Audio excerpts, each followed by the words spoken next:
আসসালামু আলাইকুম রহমতুল্লাহ বরকাতুহ।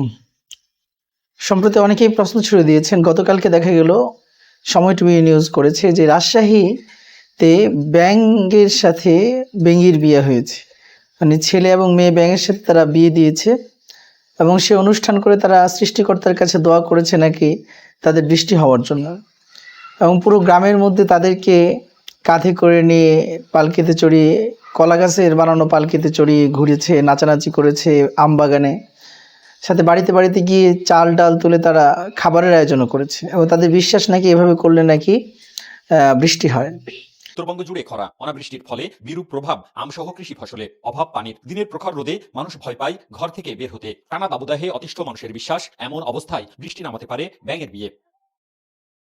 সেই বিশ্বাসেই রাজশাহীর বানেশ্বরের তাতারপাড়া গ্রামে আয়োজন করা হয় ব্যাঙের বিয়ে। সোমবার সকাল থেকে দুপুর পর্যন্ত এটা আসলে সম্পূর্ণ একটি শিরকি প্রথা হয়ে যাচ্ছে। কারণ হলো বৃষ্টি কিভাবে হবে এবং বৃষ্টি করলে কি করতে হবে এটা বলে দিয়েছেন মুহাম্মদুর রাসূলুল্লাহ সাল্লাল্লাহু আলাইহি সাল্লাম, আর সেটা হলো সালাতুল ইস্তিসকা আদায় করা।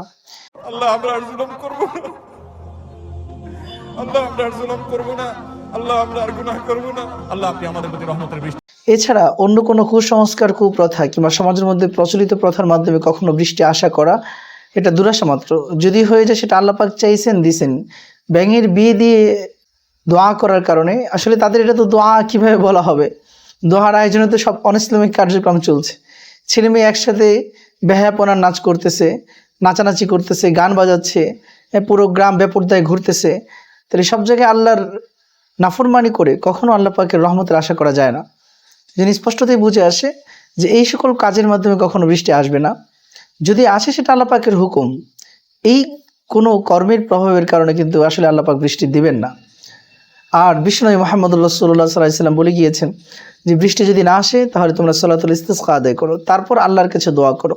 এবং দোয়া করার সিস্টেম ভিন্ন। ইমাম সাহেব দাঁড়িয়ে দু হাত আসমানের দিকে তুলে দিবেন, কিন্তু সোজা নয়, হাতটাকে উল্টিয়ে রাখবেন। হাতটাকে উল্টিয়ে ইমাম সাহেব কী করবেন? দোয়া করবেন। হাতটাকে উল্টিয়ে ইমাম সাহেব দোয়া করবেন। পুরো আকাশের দিকে সোজা উঠাবেন, ওঠার পর উল্টায় দিবেন। কারণ যে অবস্থার গরমের অবস্থায় আছে আল্লাহ পাক যেন সেটাকে ঠান্ডার অবস্থায়, বৃষ্টির অবস্থায় পরিবর্তন করে দেন। তো এই জন্য রাজশাহীর যে সকল, এরা তো মুসলমান ভাই, কারণ তারা আল্লাহ খোদার নাম নিচ্ছে, এটা স্পষ্টই বোঝা যায়। আপনাদের কাছে বিনীত অনুরোধ থাকবে যে যারা মুসলমান রয়েছেন তারা কখনো এই ধরনের কুপ্রথা পালন করবেন না। এর দ্বারা বৃষ্টিতে হবে তো দূরের কথা, বরং আল্লাহ পাকের গজব, নারাজগি আমাদের উপর চেপে আসতে পারে। এই জন্য এক্ষেত্রে আমাদের খেয়াল রাখতে হবে যে আল্লাহ পাকের গজব যেন আমাদের উপর না এসে যায়। তো প্রিয় বন্ধুরা, এরকম কুপ্রথা কিন্তু সমাজের যুগে যুগে ছিল। অনেকে দেখা যাচ্ছে ওখানে অনেক আছে আধুনিক, কি বলে এটাকে, বুদ্ধিজীবী, মহিলা বুদ্ধিজীবী পরামর্শ দিচ্ছে যে এটা কাজ করে কি করে না তা তো আমাদের জানা নাই, কিন্তু যেহেতু এটা লোক সংস্কৃতির অন্তর্ভুক্ত তাই সেটাকে পালন করা যেতেই পারে। নাউজুবিল্লাহি মিন যালিক। আমাদের নানান লোক ঐতিহ্য আছে, লোক সংস্কৃতি আছে, লোকবিশ্বাস আছে। লোকবিশ্বাসকে আমরা ঠিক সত্যতা দিয়ে না হলেও আমরা কিন্তু সংস্কার দিয়ে মেনে থাকি। এই সকল কথা বলার মাধ্যমে বুদ্ধির তো এরা মাথা খেয়েছে। বুদ্ধি তো মাথার মধ্যে নাই, বরং জাহান্নামের কীট নিয়ে মাথার মধ্যে ঘুরতেছে। আসল বিষয়টা হলো যে এ ধরনের কুপ্রথা কিন্তু শুধু বর্তমান সময় যে তা না, পৃথিবীতে এমন অনেক সময় গিয়েছে যেখানে জীবন্ত মেয়েদেরকে বলি দেওয়া হতো। তো আজকে ব্যাঙের বিয়ে দিচ্ছে, তারা দেখবে ব্যাঙের বিয়ে দেওয়ার পর বৃষ্টি হচ্ছে না, হয় নাই অলরেডি। রাজশাহীতে 2 দিন চলে গেছে, বৃষ্টি কিন্তু হয় নাই। তাহলে দেখা যাবে যে এরপরে তারা কি করবে? বৃষ্টি না হওয়ার কারণে তারা আরেকটা নতুন প্রথা আবিষ্কার করবে যে নতুন কোনোভাবে বৃষ্টি নামানো যায় কিনা। এভাবে কিন্তু নতুন নতুন বিদআত, কুসংস্কার, শিরক সমাজের মধ্যে ছড়িয়ে পড়ে। যেমন মিশরের নীল নদে বছরে পানি আসতো না, তো মিশরের ফারাও সম্রাটরা কি করতো? তারা জীবন্ত মেয়েকে সাজিয়ে গুজিয়ে মিছিল করতে করতে, এরকম নাচানাচি করতে করতে নীল নদের মাঝে গিয়ে, নীল নদ যখন শুকায় যেত, পানি আসতো না, সেখানে এই নারীটাকে বলি দিত, তখন পানি আসতো। তো এই প্রথা যখন আমর ইবনে আস রাদিয়াল্লাহু তাআলা আনহু তিনি দেখতে পেলেন যে মিশরে যখন তিনি মিশর বিজয় করলেন, বিজয় করার পর মিশরের নীল নদের পানি শুকিয়ে গেছে।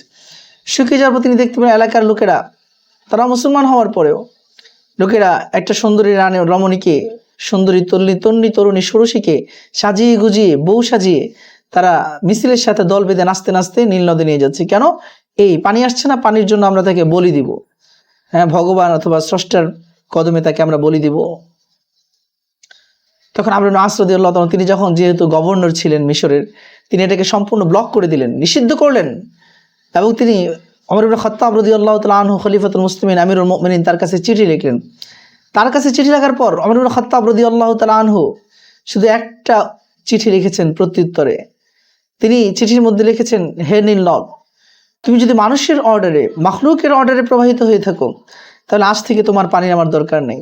আর যদি তুমি আল্লাহ রব্বুল আলামিন, সমস্ত জাহানের মালিক খালিক রব্বুল আলামিন, তার নির্দেশে প্রবাহিত হয়ে থাকো, তাহলে আমার চিঠি পাওয়ার পর সাথে সাথে তুমি প্রবাহিত হয়ে যাবে। আল্লাহু আকবার। সাহাবী কিন্তু কিছুই করে না, শুধুমাত্র একটা চিঠি লিখেছেন নীলনদের কাছে। নীলনদ চিঠি পড়তে পারে, কিন্তু আল্লাহ পাক নীলনদকে সেই চিঠি পড়ার এবং দক্ষতা, যোগ্যতা আল্লাহ পাক দান করেছেন।